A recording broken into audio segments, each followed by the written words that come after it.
All right, chefs out there will tell you the key to success in the kitchen is improvisation. But some ingredients, like strawberries, mushrooms, they just don't go together. Yeah. They don't go together, right? Apparently, they do. Huh? IBM teamed up with chefs at the Institute of Culinary Education for a cooking experiment. And ABC's Tina Trinh found out what happens when a computer makes dinner. Here we go. If a computer can win Jeopardy, could it also be the next top chef? That's the question IBM engineers set out to answer with Watson, the company's cognitive computing system. We thought it'd be interesting to take the next step and see if Watson could help human beings come up with new ideas that had never been seen before. That includes new ideas in the kitchen.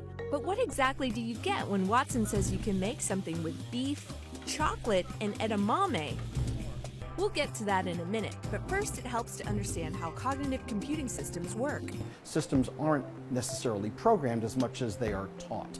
So they learn from their interactions with people, they read text, they read natural language just like you or I do. Watson read recipes, thousands of them.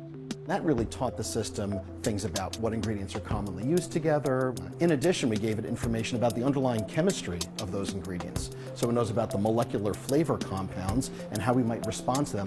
But rather than regurgitating the same old recipes, Watson came up with totally new ingredient pairings that real-life chefs then ran with. We're in the kitchen with Steve Abrams and Chef James Brisione. We're gonna make Austrian chocolate burrito. This is kind of crazy. You have beef, chocolate in a burrito together. With oranges, apricot, vanilla, And edamame. 2 different types of cheeses. I am gonna trust you with this one. All right, well, let's get this dough and we'll get our beef going. Let's do it. Once the meat starts to get some color, we're gonna make our first unexpected step with a bit of cinnamon.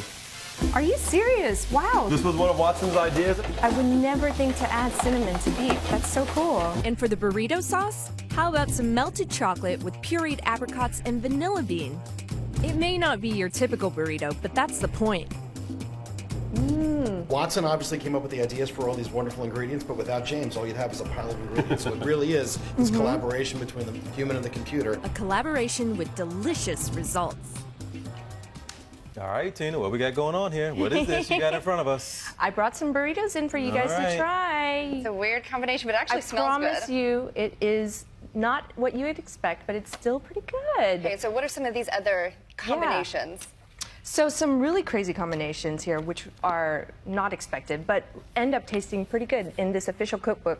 This is the Cognitive Cookbook with He's Chef got his Watson. own cookbook. This is pretty good, right? Yeah, I right? can't place it, but it's not bad. I like it. I can't tell All right, what's going Tina, on. thank you so much.